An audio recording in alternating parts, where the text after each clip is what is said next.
Le secteur artisanal est dans une mauvaise passe actuellement. Les artisans sont contraints de réduire, voire d'arrêter leur production faute de touristes après le problème d'Air Madagascar.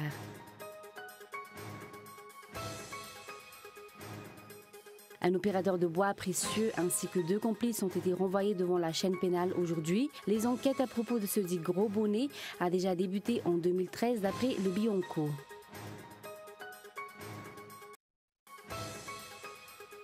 Et le dépouillement est désormais terminé au Burundi. Constat, faible participation, violence, critique. La présidentielle au Burundi ne trompe personne.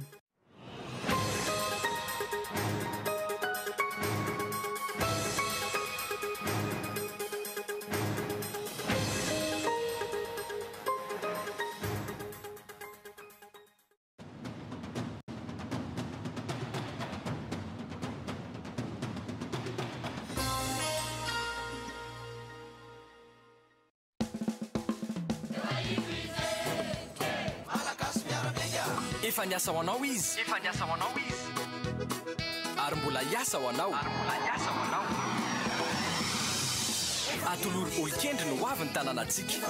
Fidiobe ny tanàna ireo kandida malagasy miara-miaingy sy ireo mpanolotsaina amin'ny faharaiky amin'ny 30 Jolay ho avy zao. Malagasy miara-miaingy ny toko fitaka fa ny atao no hita.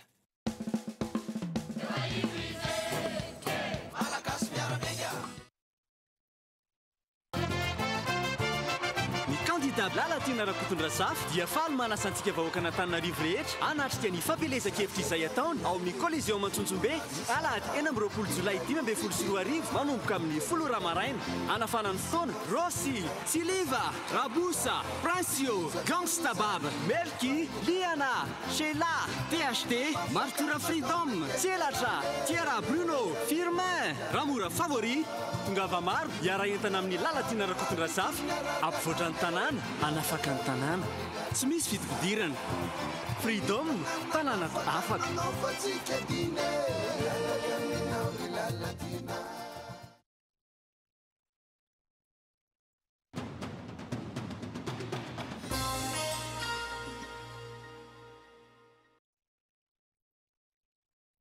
Bonsoir à tous et bienvenue dans ce journal sur Cool TV. Comme vous l'avez suivi dans les titres, un opérateur de bois précieux ainsi que 2 complices ont été renvoyés devant la chaîne pénale aujourd'hui. Les enquêtes à propos de ce dit Gros Bonnet a déjà débuté en 2013 d'après le Bionco. Cependant, le bureau reste perplexe quant à la procédure suivie par la chaîne pénale. 2 autres Gros Bonnets complices sont également recherchés. Reportage de Ernie Renarabari. Durant ces 3 derniers mois, les informations concernant l'exploitation illicite de bois de rose n'ont cessé de parvenir depuis la région nord-est de l'île. On dénonce souvent l'existence de coupes illicites. Pour cette fois, c'est l'auteur principal et ses 2 complices qui ont été arrêtés. Blanchiment d'argent, corruption au niveau des autorités locales, exportation illicite de rondins constituent leur chef d'inculpation. C'était en février 2014 lors de la saisie des 4000 rondins qui valent 60 milliards d'ariars et à destination de Chine. Selon les enquêtes du Bionco, ce bois précieux aurait dû transiter à Zanzibar avant le transfert vers la Chine. Selon toujours le Bionco, 2 autres Gros Bonnets sont recherchés actuellement. Ce sont des collaborateurs de celui qui est déjà capturé. Ils sont actuellement interdits de sortie hors du territoire. Ce n'est pas la première fois que des milliardaires sont impliqués dans de telles affaires, mais ils s'en sortent toujours. Le Bionco se soucie de la manière avec laquelle la chaîne pénale va procéder pour traiter cette affaire. Le Bionco a pris en main une autre affaire concernant le même trafic de bois précieux.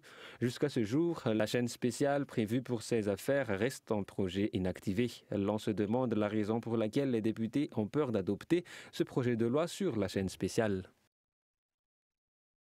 Toujours dans ce contexte, le secteur artisanal est dans une mauvaise passe actuellement.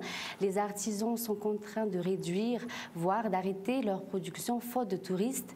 Le nombre des étrangers qui sont des clients potentiels des produits artisanaux malgaches a diminué de près de 90% sur le marché local. Après le problème d'Air Madagascar, selon l'exportation reste la seule issue. Toutefois, les procédures administratives sont très lourdes. Les détails avec Lily Rabiat. Un mois et demi après l'entrée en haute saison à Madagascar, les touristes se font rares dans les marchés de produits artisanaux. Au maximum, seuls 5 touristes visitent les stands contre une vingtaine en période normale. La situation est catastrophique et risque de faire disparaître la filière de production. Les pays européens et asiatiques sont les clients potentiels des produits artisanaux malgaches. Jusqu'ici, le nombre d'exportateurs ne dépasse pas la moitié de l'ensemble des producteurs. Pour le cas de cette association de marchands de produits artisanaux à Ndjavouang, seule une cinquantaine parmi les 400 membres arrivent à exporter, faute de moyens et à cause de la lourdeur des procédures administratives. Jusqu'ici, aucune solution n'a été proposée par l'État pour sauver le secteur, se plaignent les artisans. Pour eux, l'exportation et la recherche de débouchés restent les meilleures solutions et les problèmes qui ont secoué Air Madagascar dernièrement ont impacté plusieurs secteurs. D'après les dernières informations, le Bureau indépendant anticorruption a reçu la plainte sur les affaires de la compagnie nationale et d'après les explications de son directeur général, une enquête serait en cours. Également dans l'actualité, chansons, poèmes, tableaux et peintures, une nouvelle forme d'expression. Les artistes n'ont pas ménagé leur don d'inventivité pour traduire les réalités de la vie avec leur art. 2 shows différents et pourtant sur le même thème, la vie quotidienne des Malgaches, avec des tableaux, des poèmes et des chansons. Quelques artistes ont démontré leur frustration devant la situation actuelle du pays et la politique a fait tomber bas la société selon Emerson, un artiste plasticien, poète et professeur en histoire de l'art. Écoutons les explications. Il faut à court terme, à moyen terme ou à long terme trouver des solutions, notamment des questions au niveau structurel, au niveau institutionnel, qui irradie le monde de la politique, le monde de l'économique, le monde du social et surtout le monde de la culture. Notre rêve se trouve ailleurs, nous vivons une autre réalité, nous pensons que nous vivons dans un monde où les maîtres mots sont 3e millénaire, développement, etc. Or, il y a des problèmes plus terre à terre sur lesquels nous ne portons plus notre attention et ça provoque une déchirure. Élection communale, le candidat MMM Rakutor Soufal-Nien a visité aujourd'hui le Fuktan Anelezan, une des 11 Fuktans de la commune rurale de Carion, pour continuer la propagande, l'éducation des enfants et des jeunes ainsi que la facilitation aux accès des semences et des engrais pour les paysans feront partie de ses priorités. Le président national du parti Malagas Meramieng était sur place aujourd'hui. Le point avec Gaëtan Adjiatslav. Le candidat Malagas Meramieng et le peuple s'est donné rendez-vous dans le Fuktan de Nanelezen, un des 11 Fuktans de la commune rurale de Carion. 95% de la population de Nanelezen sont des paysans. Au fil des générations, les terres cultivables rétrécissent et se plaignent les paysans. Il sollicite la facilitation d'accès aux semences et aux engrais. Le message est enregistré, réplique le candidat Rakutor Soufal-Nien, numéro 4 dans le bulletin unique sous les couleurs du parti Malagas Meramieng. En plus, l'éducation et le développement rural feront partie des priorités, affirme-t-il. Une fois le CEG terminé, les élèves sont obligés d'aller à Manzakanjin ou à Antananarivo pour entrer au lycée. 5 candidats briguent la mairie de la commune rurale de Carion. Le candidat Rakutor Soufal-Nien est le plus jeune d'entre eux. Un jeune prêt à prendre ses responsabilités a donné la main pour porter la commune vers le développement. Aujourd'hui, à Antananarivo, le président fondateur du parti Malagas Meramieng était sur place pour supporter le candidat.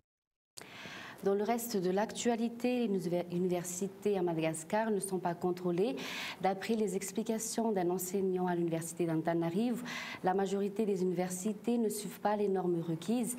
Le budget est le premier problème de l'université d'Antananarivo. D'après l'enquête du journal Consortium avec les 1447 universités africaines, l'université d'Antananarivo se trouve à la 125e position. Reportage de Michela Renardzon. La valeur des universités malgaches ne fait pas la fierté de Madagascar. Sur les 150 universités de Madagascar, 40% d'entre eux ne suivent pas les normes, notamment en matière de programmes ou d'infrastructures. Visiblement, l'enseignement ne fait pas partie des priorités de l'État. D'après les explications d'un enseignant à l'université d'Antananarivo, la majorité des enseignants actuels ont été choisis selon des critères non adaptés. Le problème de l'enseignement supérieur à Madagascar, c'est toujours le reflet de la pauvreté à Madagascar. Parce que plus on est pauvre, plus les gens sont enclins à aller dans les universités les moins chères. Et pourtant, le problème est que dans ces universités-là, les enseignants ne sont pas toujours les bons enseignants parce que non seulement ils n'ont pas les diplômes requis pour enseigner, mais aussi l'autorisation d'enseigner ne leur est pas donnée. Parce qu'au moins pour enseigner dans une université, il faut avoir un TEA ou Master 2. D'après le professeur Michel Razak-Arvoun, le problème de l'université d'Antananarivo réside dans le budget, une des raisons de la mauvaise réputation de cet établissement public. D'après l'enquête effectuée par le journal Consortium, sur les 1147 universités africaines, l'université d'Ankatsu se trouve à la 125e position, si elle se trouvait à la 83e position en 2013. Les universités privées se trouvent également en position médiocre. À la 1060e position, l'Institut supérieur de technologie d'Antananarivo, à la 1113e position, l'Institut supérieur de la communication, des affaires et du management, à la 1140e position, l'École supérieure de l'information et de la communication de Madagascar, à la 1165e position, l'École supérieure Sacré-Cœur Ntamnin, à la 1263e position, l'École normale supérieure, à la 1325e position, l'espace universitaire régional de l'océan Indien, à la 1441e position, l'École supérieure de comptabilité, d'administration et management d'entreprise et à la 1445e position, l'École de commerce à Madagascar. La situation prouve que la qualité de l'enseignement exige encore beaucoup d'efforts et de réformes. Le dépouillement est désormais terminé au Burundi. Constat, faible participation, violence, critique. La présidentielle au Burundi ne trompe personne. Et puis le résultat est sans surprise, une certaine victoire du président sortant Pierre Nkurunziza. Écoutez tout de suite les explications du président de la CENI. La centralisation que nous attendons, nous, CENI du Burundi à Bujumbura, c'est la centralisation que nous faisons demain jeudi et qui nous permettra vendredi dans l'après-midi d'annoncer les résultats provisoires du scrutin présidentiel. Nous estimons que nous aurons un taux de participation entre 72 et 80%. Et puis enfin, c'est dans la soirée que le Parlement grec doit voter un deuxième train de réforme exigé par ses créanciers. Si l'adoption du texte est quasiment assurée, le Premier ministre risque de faire face à une nouvelle fronde dans les rangs de son parti France 24. Le nouveau ministre grec des Finances à la tribune pour défendre ce deuxième train de réforme. Face à lui, un hémicycle divisé. Ces nouvelles mesures sont loin de faire l'unanimité, et notamment chez certains élus de la majorité. Ce nouveau scrutin laisse une fois de plus place au doute, pas sur le vote lui-même, mais sur le nombre de députés de Syriza qui soutiendront Alexis Tsipras et son équipe. Déjà à la tête d'un gouvernement minoritaire, de nouvelles défections fragiliseraient un peu plus la position du Premier ministre. Il serait alors difficile pour ce dernier d'éviter des élections anticipées. Le texte débattu ce mercredi prévoit une réforme de la justice destinée à la rendre plus efficace et moins chère. Autre volet abordé, la réforme des dépôts bancaires. Les votes de ces mesures sont les conditions à l'ouverture de négociations pour un troisième plan d'aide. Plus de 80 milliards d'euros sur 3 ans. Les discussions devraient s'achever au plus tard le 20 août. Pour la première série de réformes, 39 députés de Syriza sur 149 avaient fait défection, privant la coalition au pouvoir de majorité absolue. Le projet de loi avait pu être voté grâce aux voix de l'opposition. Ce mercredi encore, Alexis Tsipras s'attend au soutien de certains députés de droite. Et puis pour finir, je vais vous rappeler les grandes lignes de ce journal. Le secteur artisanal est dans une mauvaise passe. Actuellement, les artisans sont contraints de réduire, voire d'arrêter leur production, faute de touristes après le problème d'Air Madagascar. Un opérateur de bois précieux ainsi que 2 complices ont été renvoyés devant la chaîne pénale aujourd'hui. Les enquêtes à propos de ce dit gros bonnet a déjà débuté en 2013 d'après le Bionco. Et puis enfin, le dépouillement est désormais terminé au Burundi. Constat, faible participation participation. Violence, critique et la présidentielle au Burundi ne trompe personne. Fin de ce journal. Merci d'avoir choisi Cool TV pour vous informer. Bonne soirée à tous et au revoir.